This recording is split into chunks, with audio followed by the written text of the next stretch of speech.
تبارك الذي بيده الملك وهو على كل شيء قدير الذي خلق الموت والحياة ليبلوكم أيكم أحسن عملا وهو العزيز الغفور.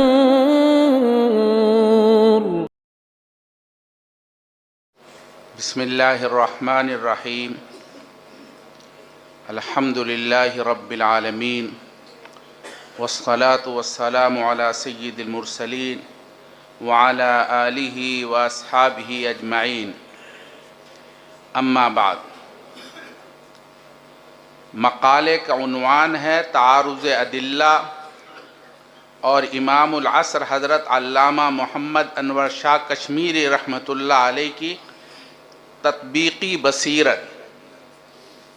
اس عنوان کے تحت جو گفتگو کی گئی ہے وہ یہ ہے کہ علامہ انور شاہ کشمیری رحمۃ اللہ علیہ نے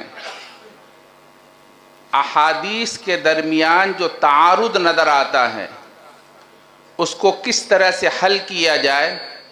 اگرچہ دوسرے عنوانات کے تحت اس پر بحث کی گئی ہے، مگر خاص طور پر اس کے تحت میں نے جو عنوان اختیار کیا ہے اس میں بھی یہ بحث ہے اور پوری تفصیل کے ساتھ بحث ہے.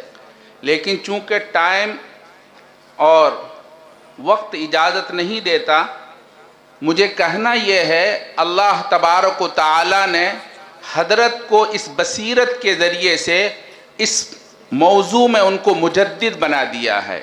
اللہ تبارک و تعالی نے خاص طور پر حدیث کے تطبیق کے اندر جو بصیرت عطا فرمائی ہے وہ معاصرین کے اندر اور سابق کے اندر اور موجودہ زمانے کے اندر وہ بصیرت کسی میں نظر نہیں آتی.